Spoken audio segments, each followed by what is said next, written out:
November 2nd, 2020, you are listening to the Inquisitive Bro podcast. On today's episode, the NBA offseason is upon us, and some big names could and should be on the move. We're going to talk about that. Also, the NBA draft is fast approaching, and LaMelo Ball is projected to go number 1, which means Lavar Ball is back in the news, so we're going to play a little blast from the past game and recap all the madness that is the Ball family. And to finish off, Chris is going to give you his take on what was a pretty thrilling Game 6 of the MLB World Series. Ladies and gentlemen, it is the offseason, but we still have lots to discuss. As always, I'm Andrew, he's Chris. Let's go.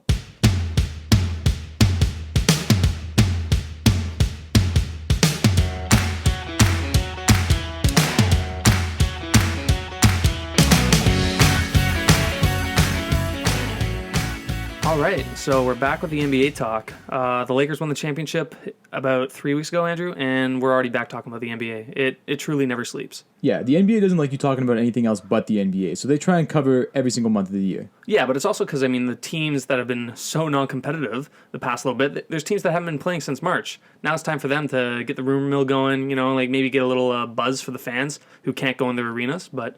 That's true. So, if you weren't playing since March, it's because you're trash and didn't get invited to the bubble. Yeah, and this is the time when they can try to not be trash. Be less trash. Yeah, exactly. Be like recycling.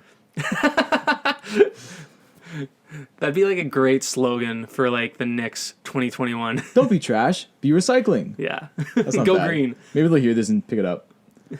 But yeah, no, you're right. Lots of stuff always going on in the NBA. So the NBA offseason has not quite started yet, correct? Well, yeah, that's true. We have to wait for the draft to start on November 18th, as it's currently scheduled. And right then the trade freeze is over. You do the draft. I'm sure lots of trades will start happening, and then free agency hits soon after. I'm not sure the exact date of free agency, but it's not too far after that. Yeah, so the draft is on November 18th, so a couple weeks from now, and we should be good to go. Yeah, exactly. And expect a lot of moves to happen.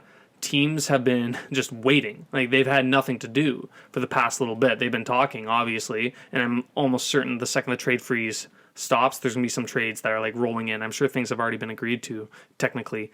Do you know what the last trade in the NBA was? I don't know. It was Andre Drummond to the Cavaliers. That was the last trade that happened in the NBA. It happened on February 6th. Wow, that was a long time ago. Yeah. Longest time in NBA history for there not to be a trade. And it was completely meaningless. Yes.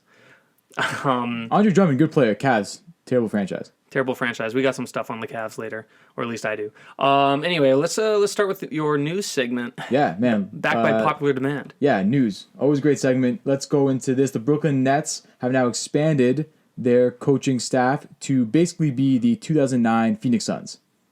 You can also say 07 Suns. Yeah, there was a span there. 7 seconds or less Suns, but yeah. Yeah, basically. So the head coach, as we know, Steve Nash.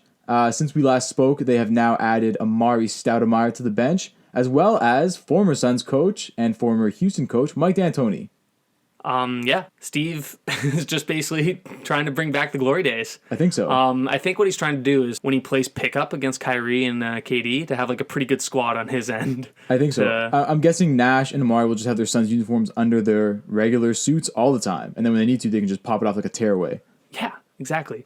But no, this makes a lot of sense to me in, two respects. One, for Steve Nash, I listened to a podcast where he was talking about taking the Brooklyn Nets job, and one of the things he was saying is that he's going to be looking for someone with experience because he's a rookie head coach and he has no experience actually coaching, even though I'm sure his basketball mind is really good. See, I get that, but if you're the Nets, why not just hire D'Antoni?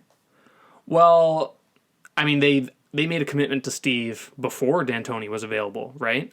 D'Antoni was still the coach of the Houston Rockets. Right. Now, the reason why... But hold up, everybody knew D'Antoni was on his way out. Even when they hired Nash, they knew that was going to happen. Well, if they won the championship. But clearly they didn't have D'Antoni in their sights as their head coach. They didn't want that. Now, it's completely different when you're an assistant coach. Different roles and responsibilities. And I think this kind of fell into their lap, or Steve's lap. I don't think that he planned on having Mike D'Antoni as his assistant coach. I think what kind of happened was after Mike left Houston, he observed kind of the NBA landscape, looked for head coaching jobs, the ones he wanted, didn't materialize, and I guess instead of taking a year off, he's like, you know what, why don't I go join Steve and be an assistant coach. He must love coaching and must love the NBA, or else. And he must also love Steve Nash, Yeah, which I'm sure he does. Who doesn't love Steve Nash? I've never heard of one bad thing about Steve Nash. Shaq doesn't like Steve Nash Why not? because he thinks he stole his MVP. Oh, okay. Well, that he doesn't like him in a competitive way. I don't think he'd like actually as a dislike. person? Yeah, Yeah, Steve Nash seems like a good dude. yeah, exactly. I don't get the Amari one. I mean, I guess Yeah, they're I still don't know good what friends, Amari but brings to the table either. I mean, killer player. well, I guess actually now that I say that, every team seems to have like the big man coach. He's the assistant coach, but he was also a big man. Like the Raptors have Jamal McGlure. Orlando had Patrick Ewing for a while. Yeah, everyone has to have the guy who is like the big man. Which is odd because the Nets have no big men. Jared Allen and But Jared Allen is not someone who's going to develop the skill set that Amari Stoudemire can bring to the table. I can yam it down. He's not Amari, but No, he's definitely not. But yeah, I don't know. I mean, We'll see. Yeah. I'm sure He's it'll be fine. I'm pretty sure soon you'll hear Sean Marion has signed as an assistant Leandro coach. Barbosa's coming back from Brazil. Raja Bell.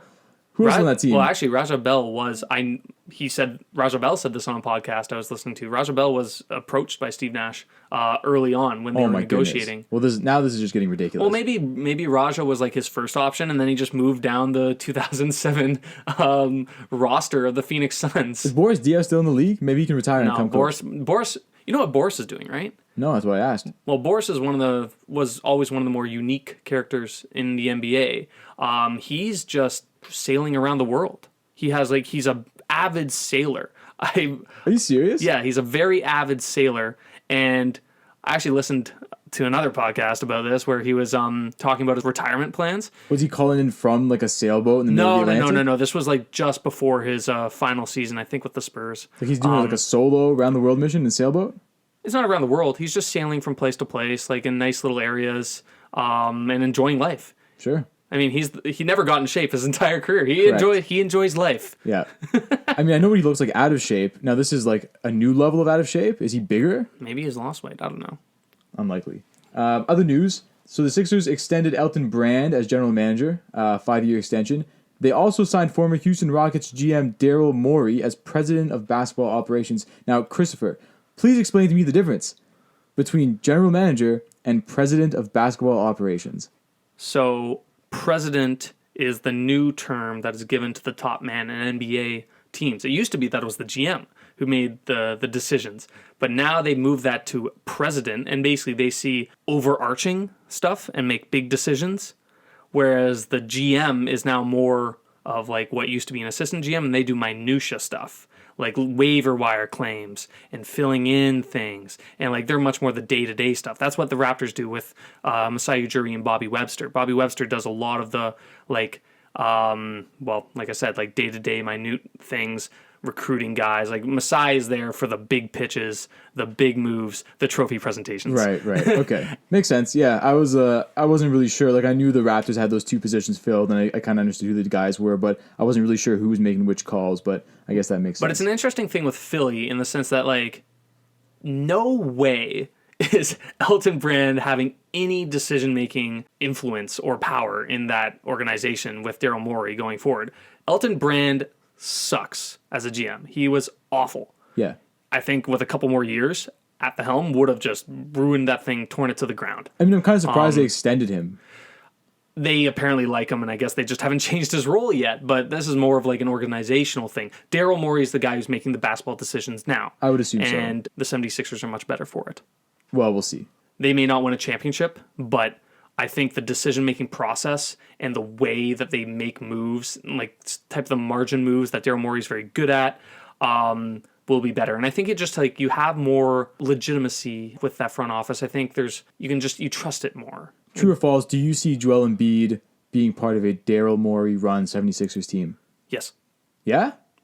That wasn't really a true or false question. That was more a yes or no. True or false? Give me your opinion on this. Yeah. Yes or no? Yes, I see Joel Embiid, at least for 1 year, being on the Daryl Morey 76ers. I mean, those are big trades. Like huge. Either Joel Embiid or Ben Simmons.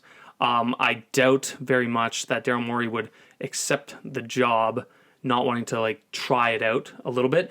Daryl Morey has always been one thing, and it's not small ball. That's what he did with Harden, and he's always been like one of the biggest prognosticators of analytics. But one thing he's always cared about, and this is like through and through, since he started with Houston with Tracy McGrady and Yao Ming, and that was he wanted 2 stars. He always wanted stars. He has 2 stars here. They don't fit together very well, but he has the star power. That's what he always cared about. I mean, remember back when before they went full small ball with Harden, he got Harden, then he got Dwight Howard because he wanted star power. But you could move Embiid for another star. Oh, yes, you can. But Yeah. I mean, that's also a long negotiation, too. He's just gone on the job. I mean, maybe he can call up his buddies in Houston and be like, hey, how about I bring Harden with me to Philly?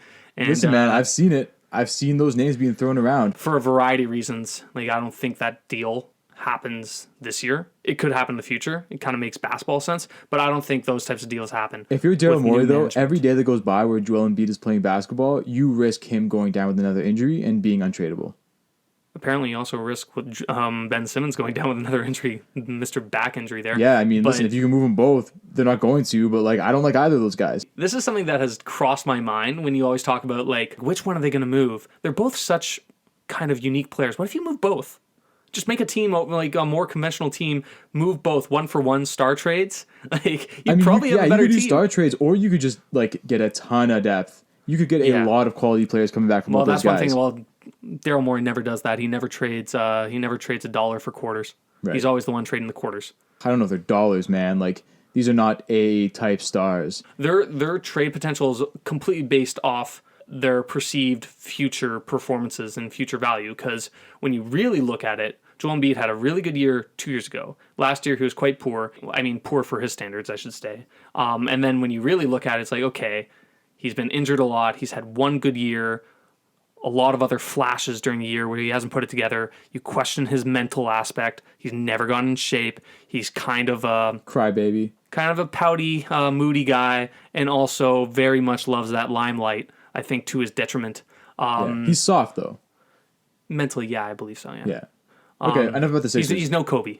Put it No, definitely no Kobe, man. Definitely no Kobe. I got one more piece of news, and we're going to get out of here. So regarding the start of the NBA season, we've basically narrowed it down to 2 days. So the league, the owners, and the broadcast partners, i.e. the networks, are pushing for a 72-game regular season starting on December 22nd.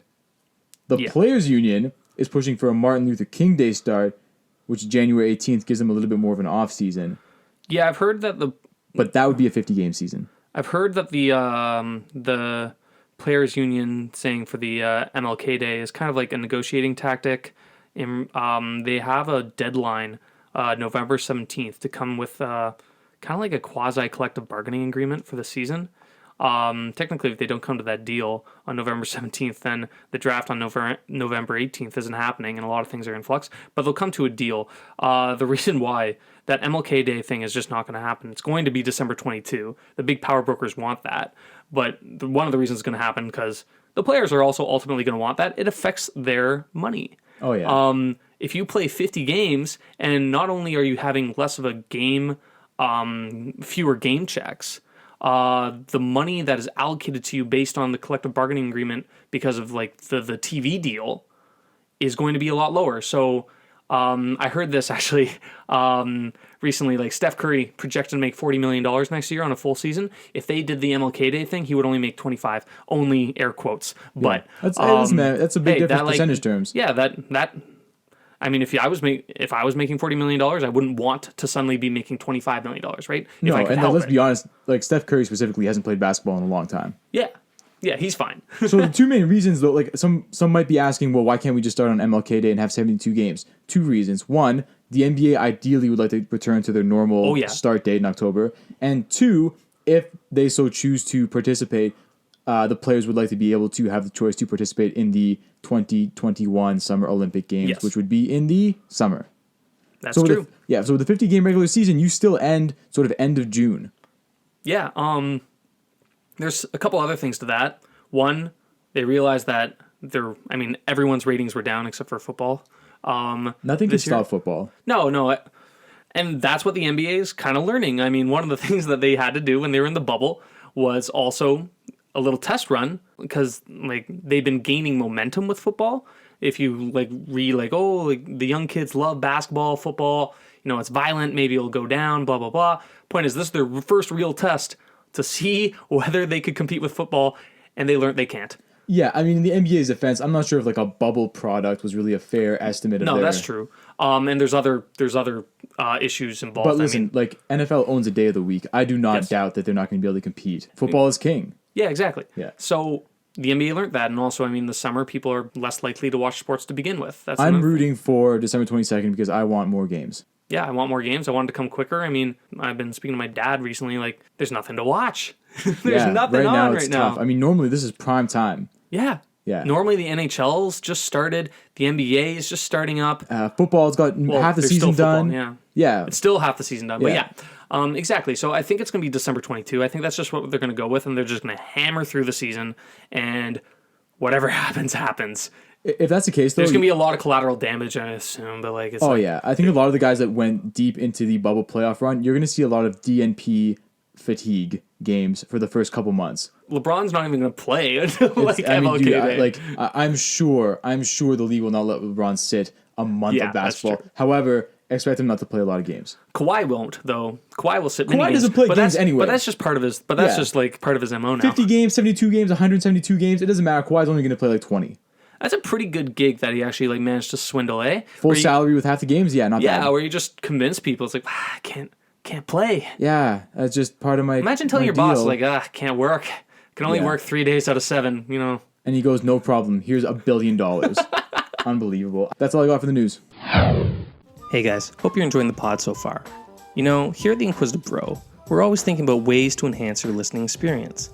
And that's why I'm very excited to tell you about a new podcast add-on we're doing called Pod Notes. Now you may be wondering, well, what are Pod Notes and where can I find them?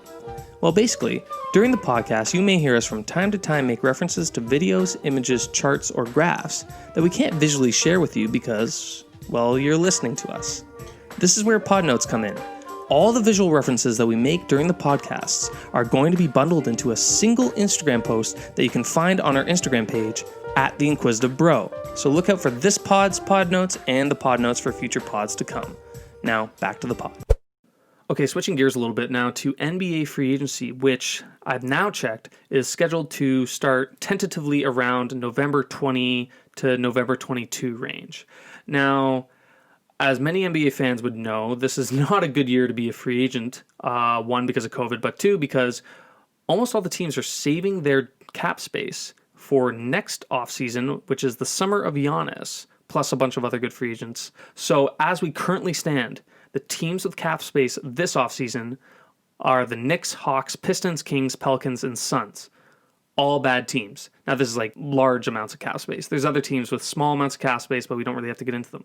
Andrew, as of now, the top free agent in this year's class is the Raptors' very own Fred VanVleet. So I put it towards you. Where do you see Fred going?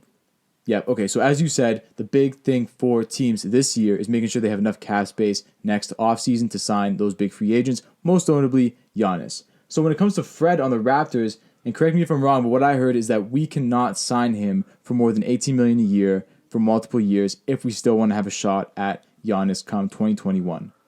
I am going to correct you only in the sense that the Raptors' real kind of max that they don't want to give Fred is about $22 million. That's like the max they can really go. That would then involve you getting rid of guys like Norm eventually. You wouldn't be able to re-sign OG Anunoby to any sort of extension until after taking advantage of the salary cap rules on cap holds.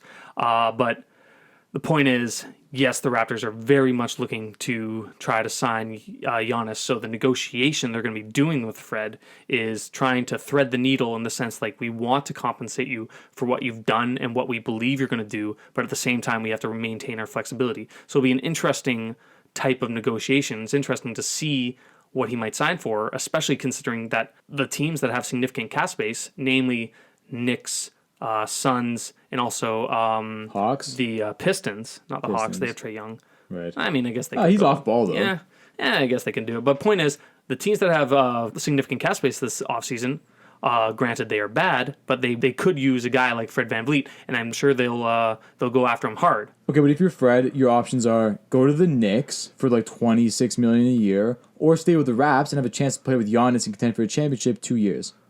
Well, I wouldn't assume the Giannis part, but I mean, he's a big fan of Pascal. They've been together for a long time, since the G League. Yeah, but man, or you're going to the Knicks and you're going to be a bottom feeder forever. Yeah, or the Pistons. But no, that's the thing. Like, I think anyone can agree that Fred is the type of guy who's not only looking out for his financial interest, but also he's a competitor. He's a gamer. He wants to win. At least everything I've come to kind of understand about him.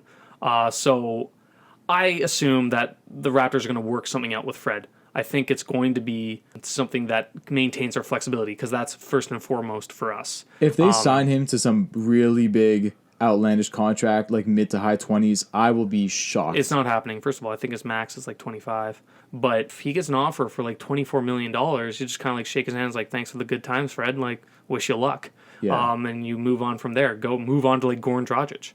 Right. You can replace Fred, as much as I do like him. So, again, finishing up on the Raptors, another free agent who was paid a lot of money last year and who's not going to get paid nearly as much money this year, Serge Ibaka. Do they bring him back? Serge is another guy who's going to have a lot of suitors because of his ability to space the floor. And he's a guy who's shown he can be a starter, come off the bench, and he has that veteran presence. So that is something that will be highly sought after. All that to say is I think what makes the most sense is for Serge to come back to the Raptors on a 1-year deal, high salary, like higher than what he would normally get in the open market, because we can go into the luxury tax. We can sign him with our bird rights. I would say something like $26 million for 1 year is right around where Serge would probably take it, assuming no other team kind of overwhelms him with an offer. So another big free agent who you may have mentioned in the intro to this segment is Montrezl Harrell, coming off his Sixth Man of the Year award, whose name has been floated around as being a landing spot for the Raps. If they don't sign Serge, they could potentially bring in Montrezl. Who would you rather see on the Raptors opening day lineup, Serge or Montrezl? Serge. 100%. Yeah? Really? Yeah. Serge for 1 year or Montrezl for a few? I would much rather have Serge for 1 year than Montrez for a few years. One, because, again, you're trying to maintain flexibility. Montrez is going to want a lot of money. He's going to eat into that cap space that you need for Giannis or max free agent, what have you. Like, I don't think Montrez is actually a real fit for the Raptors in terms of their future plans, as much as basketball-wise he would be. Also, he's kind of a DH. He's actually very, very poor on defense. I think that hurts our scheme. Not like Serge was an awesome defender either. That's true, but I think Serge is a better defender than Montrez. Do you think Clippers bring him back? Man, It's so the Clippers are such a mess. It's so hard to keep track of like who hates who. Like, I don't know if he's on the good terms people or the people who hate each other side of the group. I think the Clippers do end up bringing him back just for lack of a better option, because then you at least keep the asset. He's well liked, and he does do some things really well. I mean, he had a really bad playoffs, but there were so many extenuating Everybody on the Clippers had a bad playoffs. Yeah, but for Montrez specifically, there's so many extenuating circumstances for him, getting COVID, having, I believe, his grandmother died. He had a lot of stuff. Like, came in very cold. Yeah, if it's not the Raptors, but a couple look other out on Montrez. spots. On Montrez, look out for the Pistons as being a team that I think will offer a big contract to him. It's weird because I looked up other landing spots and Pistons were not at the top of the list. I saw Suns running back with Booker and Ayton, high pick and roll with Ricky Rubio. Also the Pelicans, Derek Favors is probably gone. He's a UFA, so they could just put Montrez in that spot. Run it with the youngins. Yeah, that could work too. I just think the Pistons would make a lot of sense for him as well. There's a few teams that will have offers for him. Really quick, I want to go back just quickly on Fred VanVleet. This has been talked about, and I agree with people who have this take, and I'm just going to say it right now, I think the most likely precedent for Fred VanVleet is the Malcolm Brogdon contract, which was 4 years, $85 million, or $21.5 million average salary. I think that makes a lot of sense for him, and maybe you can argue it a little down, saying maybe with a COVID year, the cap is not going up incrementally like you expected with the Brogdon contract, and also maybe you give us a little bit of a discount since you won a championship with us and everything, and we have big plans. I'm sure Masai will give him a good pitch. Enough with Fred VanVleet. Let's go to the guy who I think is actually going to be the most sought-after free agent this offseason, even though he's not technically the top free agent on a lot of boards, and that's Danilo Gallinari. Yep. He fits in well with every single team because of what he does well. I mean, he's just a pure stroker with big size. You can play him at the 4 or the 3. He fits in any scheme. Whenever Pat Riley is going after a guy hard, you know he's probably a good guy. And Pat Riley really wanted Danilo Gallinari up to the trade deadline until he couldn't make the deal work. Yeah, so I mean, the Heat have, like, they're in a similar situation to the Raptors in that, yes, they want to compete next year, but at the same time, they believe they have a real shot at a big free agent come 2021 off season. The same free agent. Yeah, Giannis. I honestly would be very surprised if Giannis did not end up with either the Heat or the Raptors. He's not staying with the Bucks. No, I don't think he is either, unless they win a championship. I also saw his name with Golden State. I swear to God, that happens. I'll never watch him basketball That's again. not happening. That's not happening. It's not going to happen for two reasons. One would be like the biggest bitch move since Kevin Durant did it, and I don't think Giannis is a bitch. And also, people have learned from Durant. I didn't think Kevin Durant was too until he was. But it turns out that he actually had a lot of bitchly tendencies. Yeah, I know. I know. I mean, he has burner accounts, man. Yeah, dude, Durant's a flake, man. He's a weird guy. He's basically a 13-year-old girl in like a 27-year-old's body. 30 now, but yes. Yeah. I don't disagree with that. But no, like with Giannis, one, like I don't think he's that type of guy. Two, like people have seen what happened with Durant and it didn't work out, and he's kind of like a cautionary tale. Isn't that crazy? He goes there, wins 2 championships, 2 finals MVPs, and we're basically saying, yeah, that was a bad call. Yeah, but you know what he never gained? Respect. No, and I that's understand. what he wanted. Yeah, but I knew that. Like we all knew that before after he signed. We're like, this is not going to count for anything. Yeah, I know. I was like, congratulations. Like you want to basically for him, it's like you want a piece of metal. We don't care. Yeah, yeah. But the second reason is they would have to trade for him, and there's no way the Bucks are trading Giannis to Golden State. But man, we talked about this in the last NBA pod. Like, if they honestly believe that he's going to walk, could they package him for some picks, Andrew Wiggins? Okay, yes. If they truly believe he's going to walk and they decide that they're going to trade him, theoretically, you could then trade him to Golden State. Except I don't think that's going to happen because Golden State can't offer the most for him. They're going to hold an auction if he's up for trade at the trade deadline because it's not going to happen before the season, obviously. At the trade deadline, if they're going to trade him, they're going to hold an auction basically and be like, yo, every single team out there that has a chance, give us your best look. What is it like that you are willing to offer for us? And you are going to get some crazy ass deals that are a lot better than whatever mishmash of Andrew Wiggins plus cap space the Golden State Warriors can offer. You are only putting together that crazy offer if you believe you have the slightest chance of retaining Giannis. You're not going to get him for a playoff run. Or not. The Raptors traded for Kawhi Leonard, granted for a full season, not knowing whether they would re-sign him, and it turned out they didn't. But it was a full season. Like, trade deadline has 2 more months of regular season, and then the playoffs. But it doesn't matter, right? Like, at a certain point, like, if you're at the trade deadline and you're in a good position already, then it doesn't matter that if you had the guy full season, other than the fact that maybe he integrated into your system, you're getting that player now, and you'd have that player for the playoffs. I guarantee you a lot of teams would jump on that, and I don't think there's any realistic scenario, I think, where Golden State gets Giannis. That's like something I truly believe. I know, but I was thinking the exact same thing before Durant went there. That was completely different in the sense that they had the cap space, and that was actually kind of something that could happen. The only thing that you were worried about is whether he would do the bitch move. Andrew Wiggins is a big contract. Golden State can make the cap space work. Well, not at the trade deadline because they have a part of the Wiggins appeal for trading him for a star is that the Golden State Warriors have a $17.5 million trade exception on the Andre Iguodala trade to the Memphis Grizzlies, but that expires prior to the start of the season. So if they make a big trade, they have to make it before the start of the season. If not, then they have to match the salaries of Giannis, which will require someone like a Draymond Green, or like someone more than they would be. Yeah, dude, they would move Draymond Green. Yeah, but again, I wouldn't want Draymond Green back. If I were the Bucks wouldn't take that. Draymond Green is not. Well, it'd be a package deal. Yeah, I don't think they can offer a good deal for Giannis. For what it would take to get Giannis, I guarantee you there's tons of teams that would offer more. I love how this started as a Danilo Gallinari. Yeah, let's get back to Danilo Gallinari. So I think OKC has 2 options. They either bring everybody back and run it back with the same overachieving team, or what's going to happen is they're going to break these guys up, rebuild, move Chris Paul somewhere, and let Danilo go free. Danilo is definitely going to leave. The only question is whether they do a sign and trade, because the teams that he may want to play for, like he's been rumored with the Lakers. I think the Clippers would also just as equally be rumored for him. The Heat, all those teams do not have the cap space to sign him to to whatever deal he'd want. And in fact, they don't have the type of mechanism to do the proper mid-level exception for him. There's 3 different types of mid-level exceptions. One of which is the normal mid-level exception, where you have to be over the salary cap but below the luxury tax. That's the big issue. The luxury tax all these teams are like at the luxury tax. If you sign Danilo Gallinari to the mid-level exception, the full mid-level exception, which is about $10.5 million, which is already below his market value, but say you wanted to do that, then you can't pass the luxury tax that season. It's not allowed, which is a weird. So what do you think happens to him? Where does he go? I think he goes to the Hawks. Well, that's boring. I think he goes to a team that has a lot of cap space. I think the Hawks are looking to make some moves, looking to continue on this trend that they're going. Danilo and on he the is Hawks, perfect for them. Yeah, but he does not make them a playoff team. No, but it's a step in the right direction. Look, they're not going to be a playoff team until they like really learn how to defend, and that's like a team concept itself. Like everyone on that team should learn how to defend better because they're young.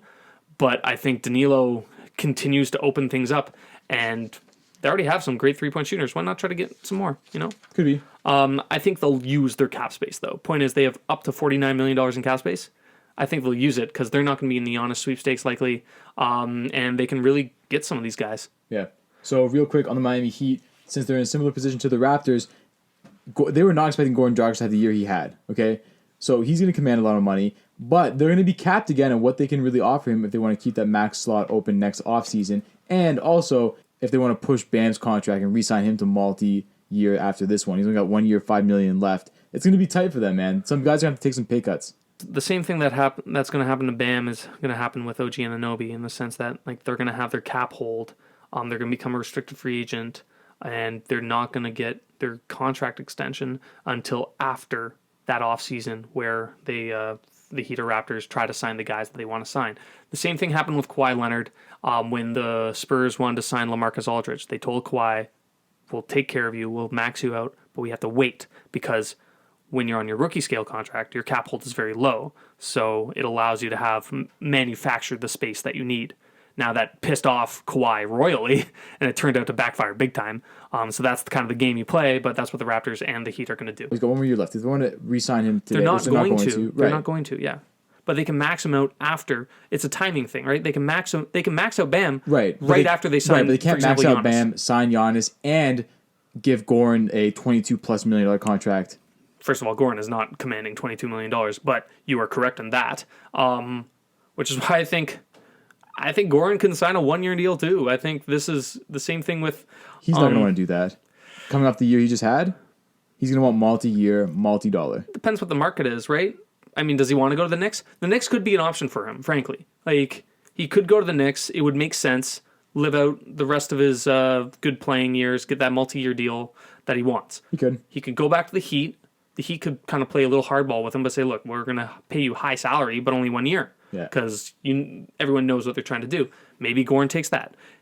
He has options. But that's the thing about this free agency. There's a lot of guys that are kind of like, I don't know. Like, it could go either way because the teams that have cap space are not competitive, and the teams that don't are the ones that you want to be on. You want to just realize, I don't think we talked about the most interesting free agent decision that looms this offseason. Which is what? Gordon Hayward has a player option for $34 million, and we don't know for sure he's going to take it. I don't even think that that's an interesting thing because he's either going to take it, which I think is almost certainly going to happen, or two, he's going to not take it because he's already got a deal in place with Boston to like sign him for multi-years at a lower number. Yeah, no, I just think it's an interesting decision for him to make. Like, do you take the 34 now Yes. or the $20 million over the next 3 years that they're probably going to offer him? I think you just take the 34 now, and then because I think that that $20 million contract. But man, if you're as fragile as Gordon Hayward, are you willing to leave another $30 million on the table and not sign an extension? Dude, he's making $34 million next year. He'll be fine if he takes that and goes back into the. Assuming he doesn't break his spine. Yeah, but he hasn't broken his spine yet. He's broken everything else. He's broken his ankles. He's had bad luck, but no, this offseason, everyone who's got a high-priced player option is for sure going to take it. I'm talking like DeMar DeRozan's. I'm talking about like Gordon Hayward, obviously. Mike Conley's going to take his. Yeah, they're going to take it, but they may not stay. Like, DeMar might take the player option and then get moved. Well, yeah, that's for sure something that could happen. But yeah, with Gordon, I think he definitely takes it. His value is about as low as you'd think it could reasonably go. He knows his talent. He's probably thinking, I can have a good year with the Celtics and get another good deal after this season. I mean, there's more risk, obviously, because you don't have long-term security. I mean, he's making a lot of money anyway. It doesn't really matter. But yeah, I think he's okay. He will be just fine. I think he takes it almost assuredly. Other kind of smaller free agents. I'll ramble them off quick here. Dwight, Rondo, Drummond's got a player option. Joe Harris. Drummond's already Tristan said that he's Thompson. going to take it. Another guy who's going to take his player option. Yeah. Don't turn down player options this offseason. That's like, unless you're already at a very low number to begin with. Yeah, guys like I'm kind of interested in. I want to see where Davis Bertans goes. He's like low-key one of my favorite players in the league. Just because he's a big guy who just launches threes and makes them so much. One of the best three-point shooters in the league. Likely going back to the Wizards, but I can see him going other places. I can actually see him going to the Heat potentially. Marcus Morris, could he go back to the Knicks, or he's just re-sign with the Clippers? I don't know. Everything with the Clippers up in the air. I have really no idea what's going to happen with them. Paul Millsap is an interesting one. He's a guy who could take the mid-level exception and go to like a good team. Yeah, he could. Chase that ring. I could see him being on the Lakers, for You example. don't think he stays? You don't think he stays put?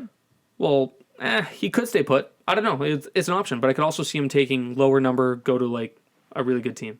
But he's on a good team. He is, but I think his time is kind of come and gone with the Nuggets. Maybe. Which brings me now to where teams are really going to make impacts this offseason because of the state of the league right now, and that is trades. So, Andrew, I've asked you to come up with some fake trades. I've come up with a bunch of fake trades.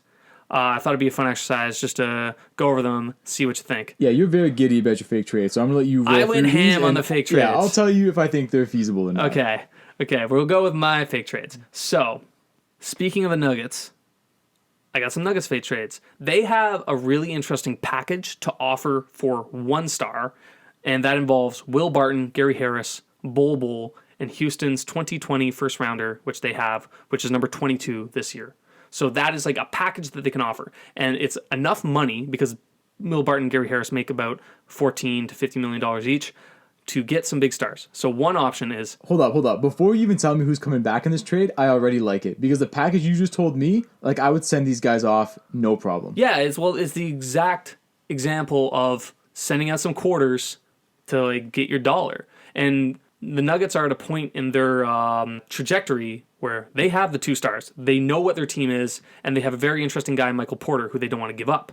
So the rest of it is all filler that get rid of it to have someone who can really fit. All right, into give me their a big final name. five. Who you got coming back? Okay, so the one is Denver receives Chris Paul.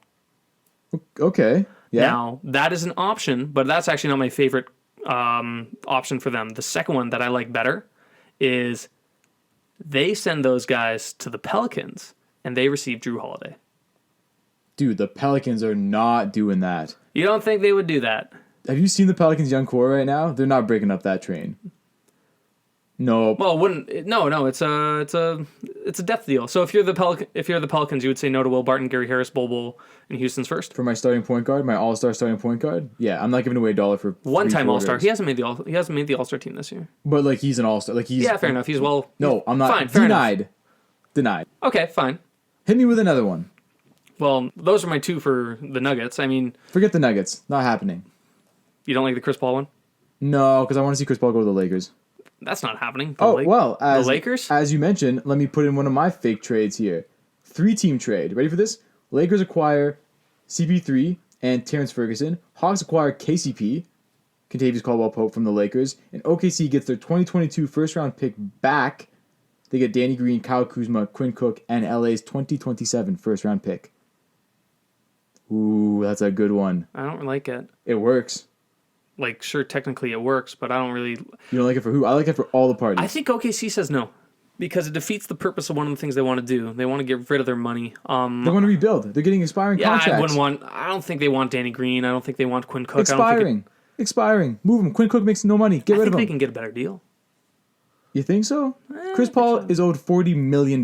Yeah, but he was good. Maybe. Wait, who? What was going to the Hawks? The Hawks were getting KCP. Who's going to probably be making and like who are they $18 trading? million. Who are they trading KCP for? Terrence Ferguson. And that's it? They're just giving it to... Yep. Yeah, maybe. I'm telling you, man. I think it's a weird works. one. Yeah. It's a weird one. I don't know. I think personally, I would like to see Chris Paul on the Laker team. That'd be a fun team to watch. Yeah, I would like that. Okay, well, since we're talking about Chris Paul, I'll go to my next one then. This involves Chris Paul. This is how to fix the Knicks, potentially. Nobody else is. Phil Jackson couldn't fix the Knicks, but Right. you have a trade that's going to fix the Knicks. It's a two-part trade. There's two trades involved. It's basically getting like high-priced stars to potentially make a contending team. So the first one, OKC receives Kevin Knox, Dennis Smith Jr., Julius Randle, and Dallas's 2021 first-rounder. The Knicks receive Chris Paul. Then the Knicks would turn around and give the Cavs Taj Gibson, Bobby Portis, and the Clippers 2020 first-round pick, which is 27th, for Kevin Love. I hope that people listening were able to follow that trade because I was not. Who's ending up who? Where? What? Basically, Where's Kevin Love going? Kevin Love is going to the Knicks. Kevin Love's going to the Basically, Knicks. there's two trades that would get the Knicks, Chris Paul and Kevin Love, and they would give up in all of them a combination of Kevin Knox, Dennis Smith Jr., Julius Randle, Taj Gibson, Bobby Portis, and 2 first-rounders. Yeah, man. I mean, those 2 first-rounders are big picks because the Knicks suck. No, they're not the Knicks picks. Oh, they're not the Knicks picks. No, it's the Knicks have the Clippers 2020 pick. Oh, I see. Okay. And they also have Dallas's 2021 first I mean, rounder. listen, I like the trade for the Knicks. You end up with Chris Paul and Kevin Love. And then put that around RJ Barrett. They got their 8th overall pick this year. Julius Maybe a guy Randle's like got to Obi be the Toppin, best NBA player who gets shopped around the most. because he's not that good. I like him. I don't know. I think he's valuable. He's empty stats. Big body who can run the floor. He's an empty calories guy. So is Kevin Love. Kevin Love won a championship. Made a great defensive player at the end. Kevin Love is less empty stats than Julius Randle. Okay, well, I hope the Knicks. I think that's a work. good trade. Yeah, I don't hate it. The one thing about why Chris Paul is linked to the Knicks is because of Leon Rose, who I'm pretty sure used to be his agent. Used to be? Like he canned him? No, well now he's the president of He's no Knicks. longer working as an agent. Yeah, and right. There's a connection between Leon Rose and Chris Paul. I mean, I think Chris would play for the Knicks if he was assured that they could put a good team together. Like if they already had the Kevin Love deal, and then they have RJ Barrett, they have the 8th pick, and plus they have cap space. Like they'd be able to overpay him for the tail end of his career, and they would do it because they've been irrelevant for so long. I don't think they offer him another big deal. I think they just I bet you they offer him more money than anybody else would. At the end of his deal, maybe re-signs. Depends how well he plays. But point is, I think that's the type of team that he would be fine to go to, play in New York if he was assured. He thought they could be competitive. It's kind of similar to the OKC team, right? Low expectations, young core, and then he shows up there, runs it. It's not low expectations if you trade for Kevin Love and Chris Paul and then you put those guys in New York. It's not low expectations. Dude, Kevin Love is no better than Danilo Gallinari. It's the exact same situation. I don't disagree with you. Big name though. I'm just saying when it's New York, there's high expectations. That's all I'm saying. Still, though, they've been garbage forever. And they Hey. still have high expectations? Yeah, and then they get a little spark of hope, and it's like, boom, it's back. Like, they still revere the 2013 team with Linsanity and Carmelo Anthony and, J.R. was a fun Smith and team. stuff. Speaking of Carmelo Anthony, why don't you add Carmelo to that team with Chris Paul and Kevin Love? I could see him going there. Yeah, me signing too. as, that would make a ton of sense. Yeah, I think he'd love to play for the Knicks again on a I'm going to competitive be honest, team. I don't think that team would be very good, but I'd still love to see it. It would be great theater. I don't know if it'd be that good either. I think Chris Paul's still very, very good, though. Yeah, Chris Paul's good. And Kevin Love has his moments, but Carmelo Anthony, And man, it would help RJ Barrett a lot, just having someone who can handle and actually give him the ball and maybe accentuate some of the things he does well, like slashing. See, now that's a good move for the Knicks to make, which means it's probably not going to happen because the Knicks don't make good moves for the Knicks. The Knicks make good moves for other franchises. Yeah. Okay, here's another one. This one's kind of a doozy. Utah receives Andrew Wiggins, Eric Pascal, and the number 2 overall pick to give Golden State Rudy Gobert. Who says no? Who says no? I mean, Gobert's on his way out, so I could see them taking that.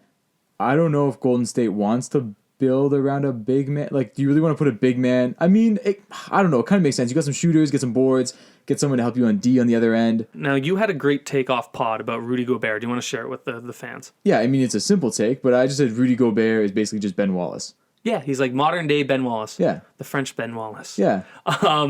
Rudy Gobert is an amazing defender. Very poor on offense. He's a fine rim runner, but sometimes he can be played off the court. So you can almost say that he's actually like a superstar role player. Wasn't JaVale on Golden State for a bit? Yeah, he was. So I'm guessing Gobert would basically just be JaVale, but like a better version. A much better version of JaVale. Yeah. But the point is, he can start with them and he can finish some games with them, matchup depending. I mean, if you're playing the Lakers, for example, big team with guys who like to attack the rim, Gobert would look mighty fine defending that rim there. And like Andrew Wiggins, no one cares about giving him away. He's more salary fodder than anything. Eric Pascal, like whatever. The number 2 overall pick. That's where like some people might think like, ooh, I don't know, like the number 2 overall, right? This is not a normal draft, and we'll get into that. Yeah. But this is not a normal draft. This is a weak draft. And you're not getting anywhere close to the type of player at number 2 this year that Rudy Gobert is, especially at center. James Wiseman is not Rudy Gobert, and he's certainly not going to be Rudy Gobert in his rookie year. See, I like that move. The only thing I would say is that I think that Golden State probably has bigger aspirations for the Wiggins and those picks than Rudy Gobert. I could be wrong. It could happen. If everything else falls through, I mean... Sure, I'm sure they have lots of lines in the water, so to speak. I think that's a deal that makes sense for both sides. You have, on Utah's sense, like, add Andrew Wiggins, maybe you can make something of him. Like, now you're truly building around Donovan Mitchell, number 2 overall pick. You can take another young kid that looks like another promising guy and basically build around him and Donovan Mitchell, and like anything you get from Wiggins is like a bonus. But it also moves the fact that like Rudy Gobert's got obviously that really interesting Supermax option, which he won't get offered, and he's probably getting pissed off. He also gave everybody coronavirus. Yes, he was patient zero. Next trade. Yeah, got a couple more. One with the 76ers, non-involving James Harden. Boo. This is maybe slightly more realistic. 76ers receive Buddy Hield and Jabari Parker and send over Al Horford, Josh Richardson, Atlanta's 2020 second rounder, so 34th overall, New York's second rounder, 36th overall, and a 2022 first rounder unprotected. To the Kings receive that. I mean, dude, the Kings receive Al Horford in a massive contract for a guy who can't play basketball anymore, and a bunch of random late round picks. What they are getting is, so thinking behind this, the reasoning. One, Buddy Hield is very unhappy in the Kings, more so than most Kings players are unhappy there. Right. And he has made it clear that he wants out, and it seems the scuttlebutt is that the Kings are willing to acquiesce to that since they like Bogdanovich. So they'll give Buddy Hield up, apparently. Al Horford's contract matches. Al Horford is a bad contract.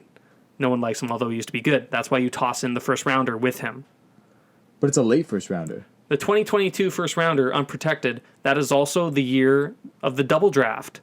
That is the year where high school players are allowed to be drafted again. So you're going to get the first time ever high school players, top high school players, and top college players melding at the same time, like when the rules just start. So that is teams, for those listening, teams have been hoarding 2022 picks. They don't want to give up their 2022 picks. They'll give up any other picks other than 2022. And that's because it's assumed that draft, which they call the double draft, is going to have an inordinate amount of like very good talent. See, that is some incredible research. Well done. However, do you think that the Kings have thought that through? I think they know that as much. To take advantage of the double draft. Will they take advantage of the double draft? No. Will they be enticed about the possibility that maybe they can take advantage of the double draft? Maybe. I think so. Yeah. Not a bad trade. I mean, it sounds like it's good for everybody, but the Kings will probably blow it and mess it up. For the 76ers, I think it makes a lot of sense. And then finally, I guess we'll be leaving on like a low note, I suppose. I have some very interesting trades for Aaron Gordon. Okay, run through them quick. Okay. One is a Chicago Bulls trade involving, so the Bulls receive Aaron Gordon and Evan Fournier, and the Magic receive Zach LaVine and Lauri Markkanen. What did this trade do, though? It rejigs both teams. It does. So this is under my assumption. The Bulls have the number 4 pick in this year's draft. They have Cody White, who they drafted 7 last year. Looks like a good guard. I would not be surprised if the Bulls end up with LaMelo Ball. I don't think LaMelo Ball is going to be taken in the top 3, actually. Oh, you think he slips? I think he slips. But I don't think he gets past the Bulls. Okay. The Bulls take LaMelo Ball. You don't want to add Kobe White, who's a shoot-first point guard, with Zach LaVine, who's a shoot-first shooting guard, with LaMelo Ball, who is a playmaking point guard, but a flashy, poor decision-making point guard. I think Kobe White with LaMelo is a good combination, like promising. I think you get rid of Zach LaVine, put Aaron Gordon in there, kind of like fits better. And then on the Magic side, well, like they already have a ton of big guys. Aaron Gordon has not worked there. Maybe they need a little scoring. Add a flashy guy like Zach LaVine, I think it could work. Sure. I don't hate it. I got one more that you failed to mention. Can I say my second Aaron Gordon trade, and then you can just finish off on that since I already... All right, fine. You teed it up. Give it a Suns shot. receive Aaron Gordon. Magic receive Kelly Oubre and a 2023 first rounder. You wanted to end on these I would completely write them down. meaningless trades? Do you like that trade or no?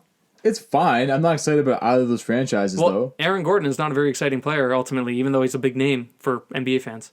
Yeah, he's dunk contest guy. Yeah. I want to end on this one. Kuzma, going to Detroit, sending back Derrick Rose. That makes so much sense. I love it. I think that's what's going to happen. I don't think Chris Paul is going to go to the Lakers.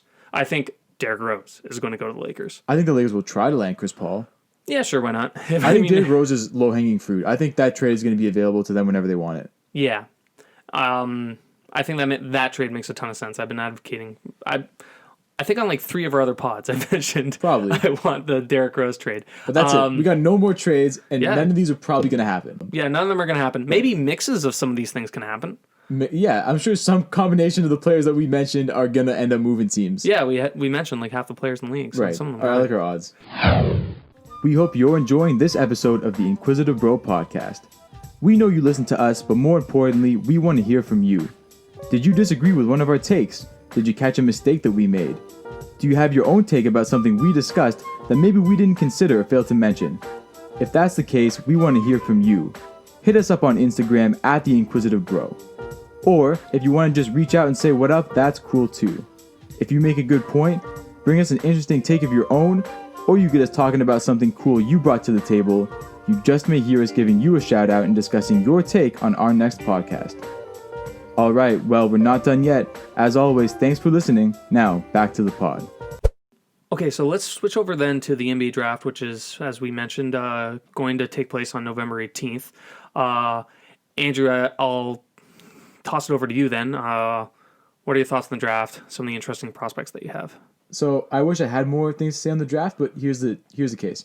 There was no March Madness this year because of COVID. So I didn't get a chance to normally watch these guys the same way I would. So truthfully, I don't really know most of these guys. How do you like that for analysis?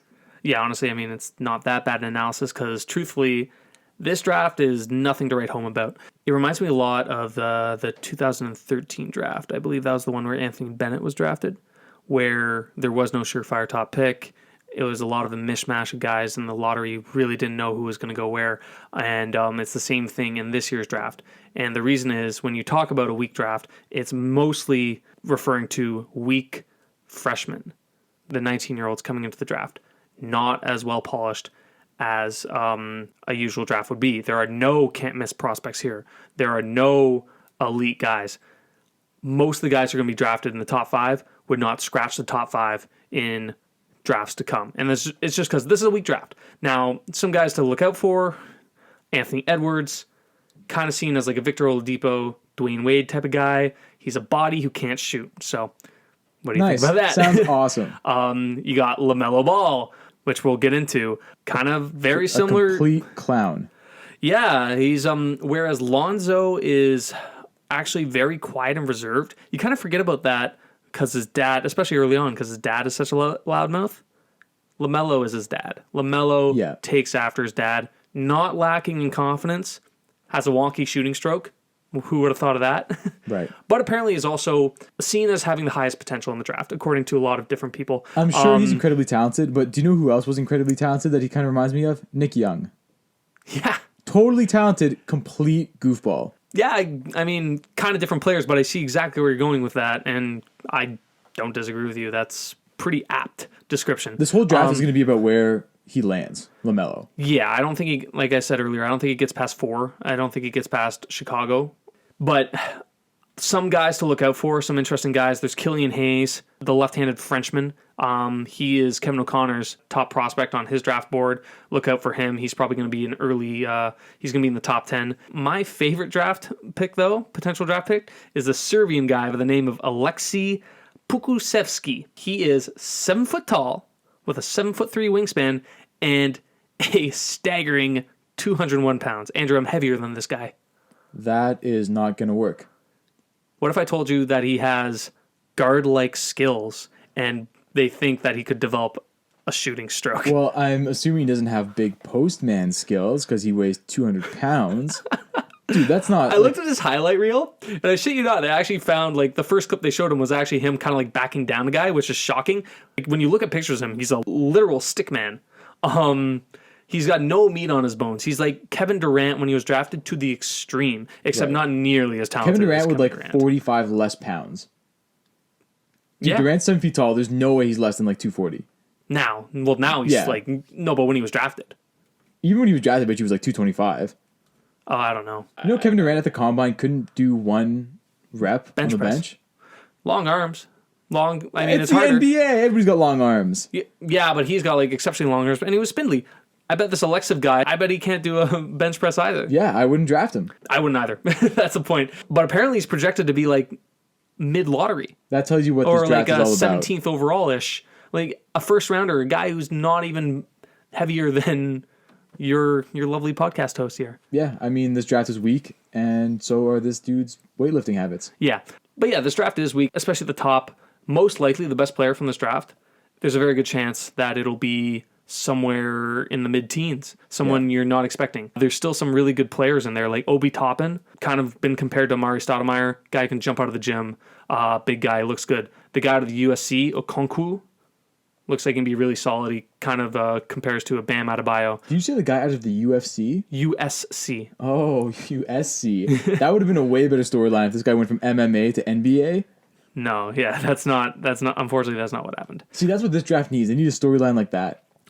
Well, they do have one interesting storyline, and I guess we'll get into that now. It's LaMelo Ball. He's going to be the talking point of this draft, and in honor of LaMelo and his... Ridiculous father.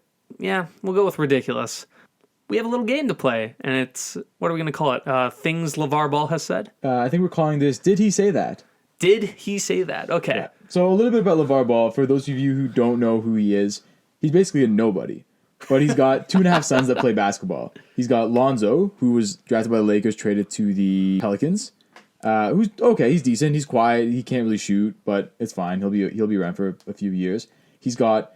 So it's funny. I thought the middle kid's name was LaGello. It's actually LiAngelo, which I guess is a little bit more of a real name than LaGello, but not really. That's his middle son, who doesn't play professional basketball in the NBA because he's not good at basketball. That son was actually most notably known for getting arrested in China for trying to steal a purse. That's true. I would not be looking to get imprisoned in China. No, most people wouldn't, but... Yeah, they had to call POTUS. Trump had to make a call to get LiAngelo out of Chinese jail. He was at UCLA. Until his Obviously, dad pulled him out. so the story behind that is like LaVar had planned all his sons to play at UCLA. Lonzo started, and he was obviously very good at UCLA and drafted number 2 overall. LiAngelo, always known not to be the basketball talent of the family, that is. He was on UCLA, and he was going to be an end-of-bench player.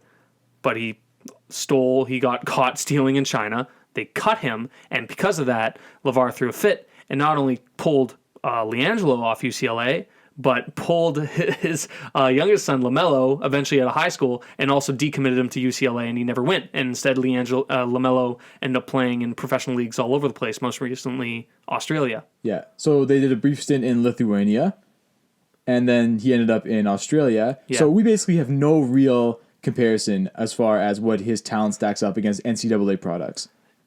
It's also, it's very hard, and especially because he put up big numbers in Australia, but also he was doing it in the exact manner you would expect him to do it. He was apparently a complete hot dog guy in that he'd make huge, highlight reel plays, but also just make the dumbest passes, take dumb shots. He's not a good shooter, but he has range, but he doesn't hit it consistently. Like, he can pull up from 30 feet away, according to his scouting report, but he'll take it 4 times a game and make maybe one kind of thing. He's mentally... There's questions about him. And speaking of the mental questions, the news story that's been going around about LaMelo is that he is showing very poor results in his pre-draft interviews. Apparently, that's smoke and mirrors, the more I looked into it, because I did text you about that. Have it you didn't seen surprise him me. do an interview? I'm not super shocked. Well, okay, fine. Maybe they saw past interviews of him. He doesn't He's strike not, me as a what's very the word I'm looking for? brightest bulb. Yeah. No, he's not. He's about as sharp as a spoon. Give him a spork. It's about as sharp as a spork. Yeah, that's fair. Okay. But apparently he's only like talked to 2 teams like officially. So it's actually very hard to say necessarily that he's been bombing his interviews when he really hasn't been speaking to too many. I mean, over 2 is bad, but nothing would make me happier than hearing what Lavar has to say if he slips to like late. Lavar is very excited to get back in the spotlight with his new son. Yeah. So let's get to the game then. How are we doing this? All right. So what I'm going to do is I'm going to give you some ridiculous quotes, mostly focusing on basketball and the Ball family and the kids, and you're going to tell me whether I've made them up or if they were actually said by Lavar over the years. Okay. Do you understand the rules? Yeah, I got it. Okay. First one. I'll even give it the year, 2017. And I quote, "I've told my kids since day one, somebody's eventually got to be better than Jordan. Why not you?" Well, that was definitely Lavar. As it was. That was a dead giveaway. He mentioned kid. You mentioned kids in the. No, but man, I could be like throwing some stuff in there to throw you off. I kind of remember him saying that though. I think he said that like on First Take or some shit. Well, you're correct. He did say that. Nice. Quote one for 2. one. Yeah, 1 for 1.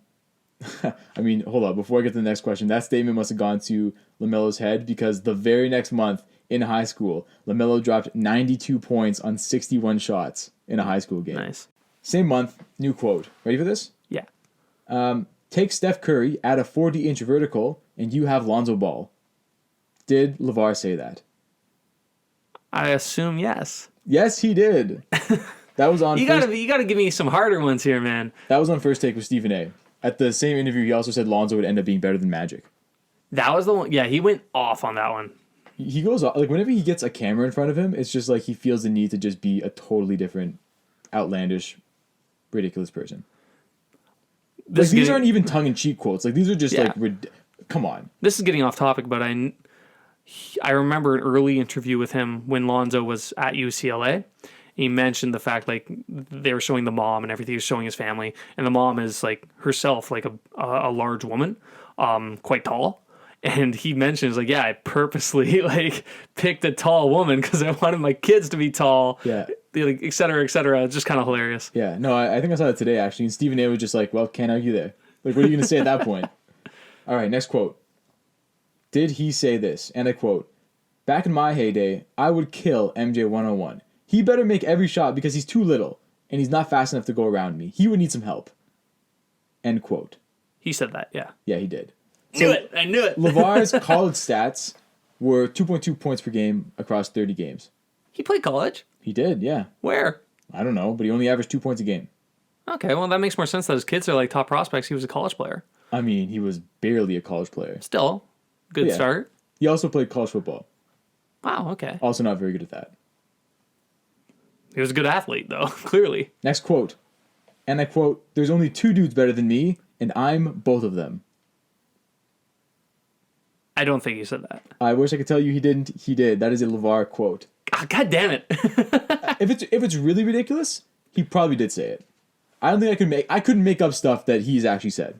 Okay, keep going. Damn it. So after that quote, the next month, LaVar ended up launching the Big Baller brand with Lonzo's signature shoe, which cost, this is multiple choice, $200, $300, or $500 American dollars. Oh, it was 500. I know that. Yeah. It was like a ridiculous amount, and people bought it too. They bought it for some reason. LaVar quote, "We're not competing with Nike because we're a step above them." And apparently one step is all those shoes could handle because Lonzo would go on to wear Kobe's during the season because the Big Baller brand shoes fell apart by halftime. Yeah, and also now the Big Baller brand isn't a thing anymore. That's correct. Big Baller brand went bankrupt. Yeah. The quadruple B. Didn't see that one. That wasn't really, you kind of said the quote yourself there. That wasn't really a question to me. No, I have some facts. Okay. Thrown into some of these Sprinkled in. questions. Yeah. Okay, give me a couple Keeping more. the color here. Okay, I got another one. Rookie of the year, it's already done. It's going to be Lonzo. Did he say that? I'm going to say no. Yes, he did. That's not even that ridiculous of a quote. I know, I just thought, I know that wasn't that ridiculous a quote. I was thinking maybe it'd be like some prognosticator on ESPN. I think every dad would probably say his son's going to win Rookie of the Year. I just keep expecting eventually you're going to say something that wasn't him, but so far it's all his quotes. I'm keeping you guessing. That's the point of the game. So Lonzo's rookie year, he averaged 10 points per game, 30% from 3, 45% from the line. He got a total of 0 votes for Rookie of the Year. That ended up going to Ben Simmons.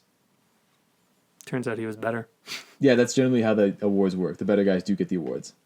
In August of that year, Facebook exclusive show Ball in the Family was launched. reality TV show featuring all the Ball brothers and the parents, which was inevitably canceled. They went so hard right at the start. They really did, man. Like, go big or go home, these guys. Like, right away. They tried to go from nobody family to Kardashian in, like, 6 months. Yeah. Sure. Pretty much. It's like they had that IPO for Reality Family. It was tested a little bit, and they're like, nah, pass. Yeah.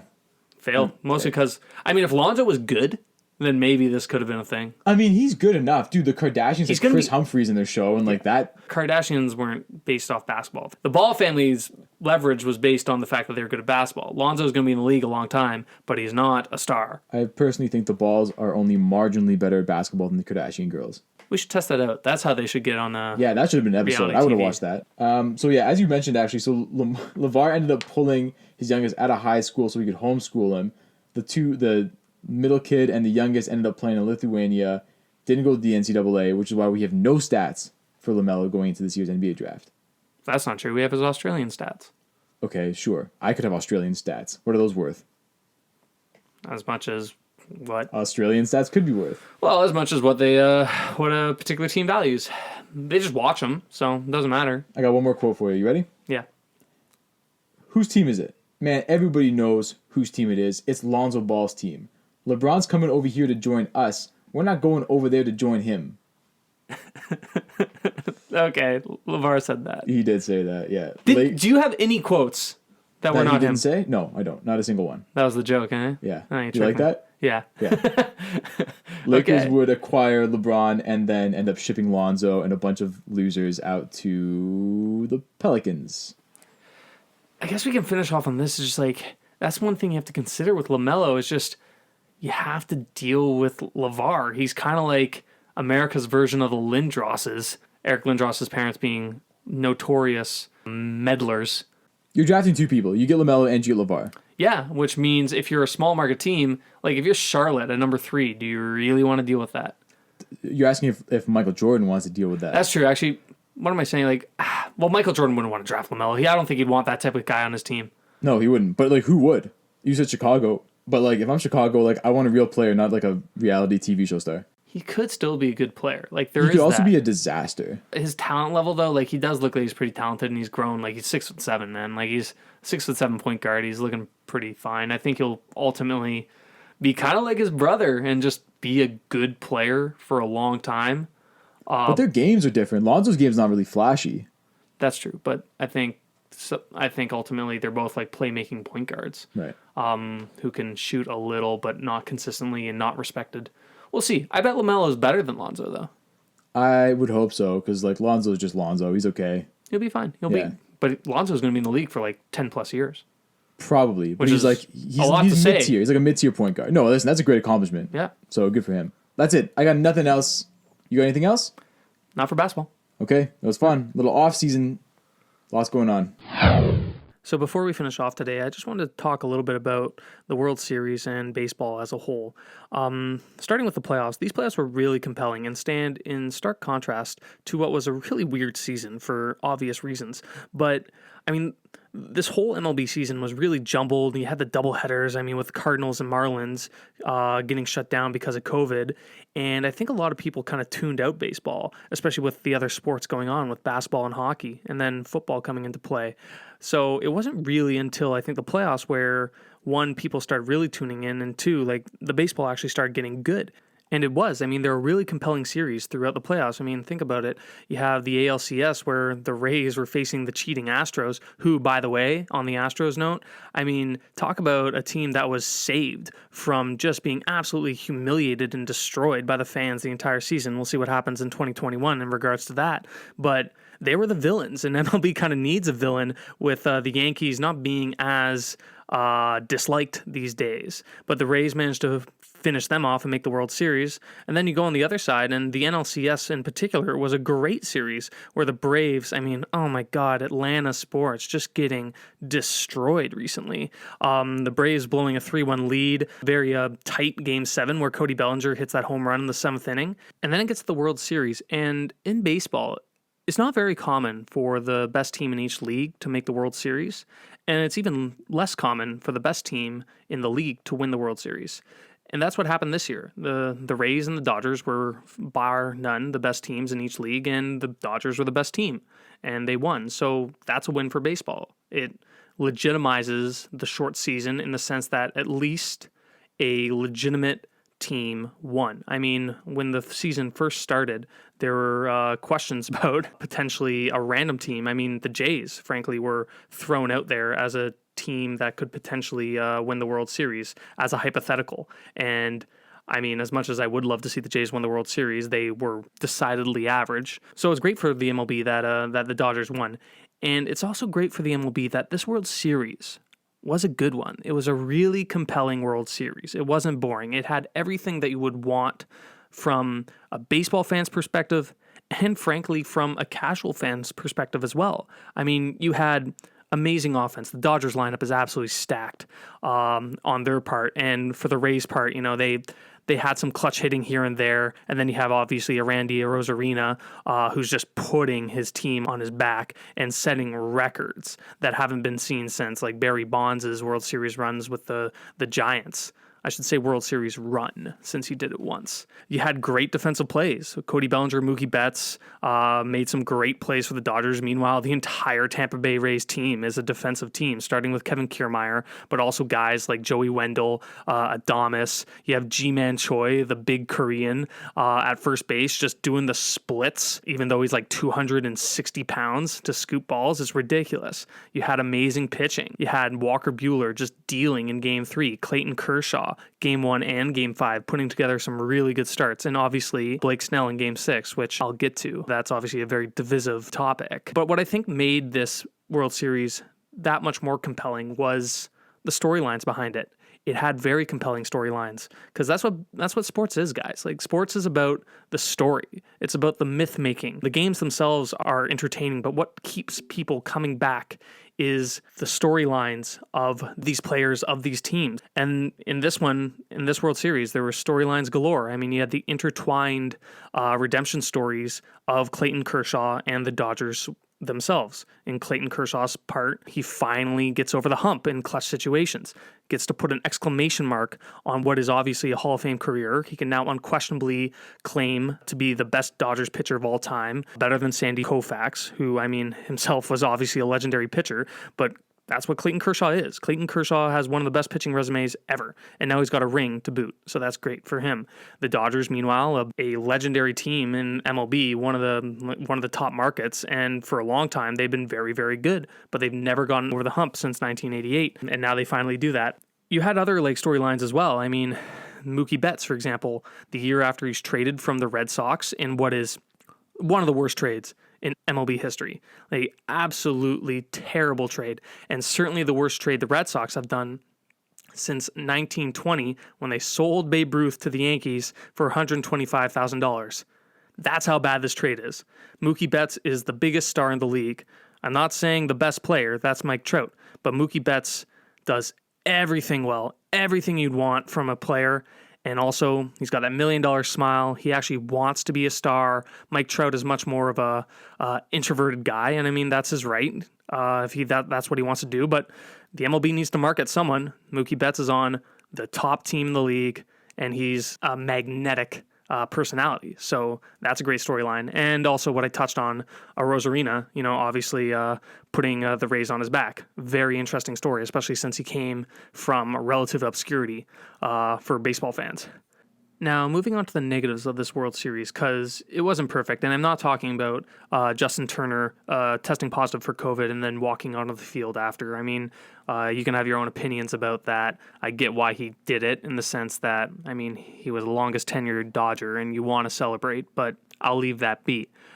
This World Series was one of the most overmanaged World Series I've seen in recent times, and frankly, as time has gone on, World Series become more and more overmanaged as advanced statistics become more and more prevalent within the managerial decision-making.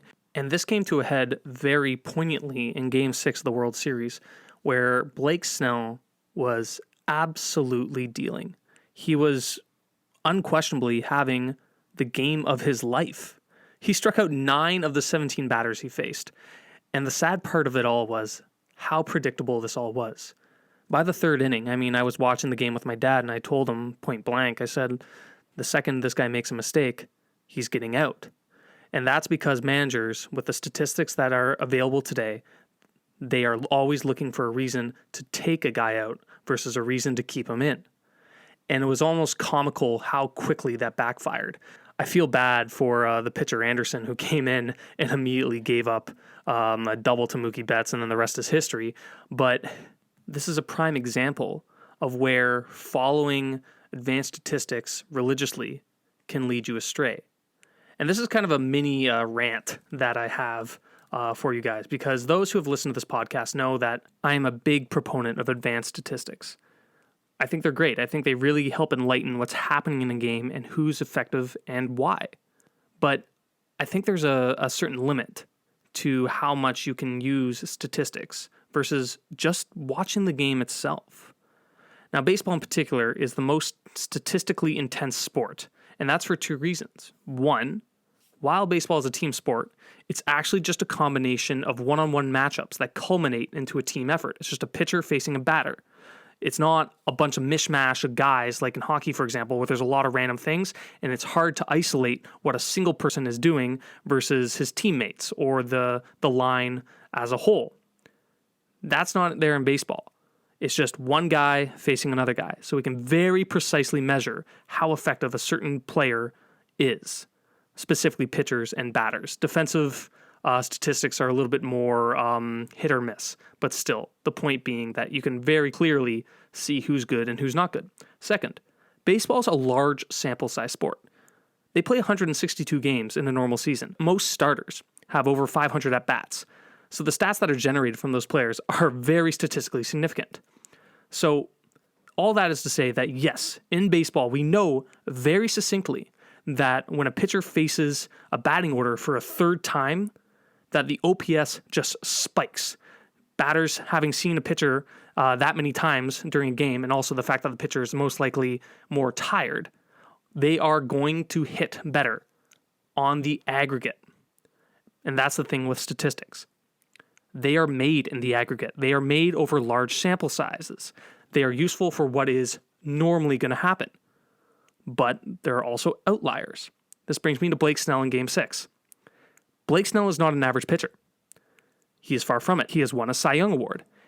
And not only that, in Game 6 specifically, he was dealing. He was hot. He was in the zone. So managing to just the numbers takes away from the human aspect of the game, which I think is very important. These are humans playing. It's not a spreadsheet. In the playoffs, in the World Series, in pressure moments, some guys come through. That's why we celebrate those people. Some guys come through, some guys do not. There is tension. There is pressure. Sometimes people choke. Things that you never think can happen. Just look at Game 4, the ending to that. A Little League play ended a World Series game. And yet, here we have the manager managing to only the statistics. And I think that's inherently wrong. I think it ignores the human nature. It blinds people to what is actually happening in that specific game. And also, most importantly, it takes away from potentially legendary moments. I mean, this was the World Series. This was Game 6. Blake Snell, he's going to go down as a very good pitcher if he stays healthy, and he was having the game of his life, and I feel very bad for him that he was taken out in a moment where he could have gone longer. I think 7 innings maybe, certainly 6. He had already struck out Mookie Betts twice. He had struck out the top of the order a bunch of times, and you put in a guy that, had given up a run in 6 straight innings. So I just think that playing by the numbers takes away from the human element of sports. It makes you blind to what is actually happening in the moment, in the specific game. And because of that, Tampa got burned by it. Anyway, that's the end of my rant. Thanks for listening to the Inquisitive Bro podcast, and see you guys soon.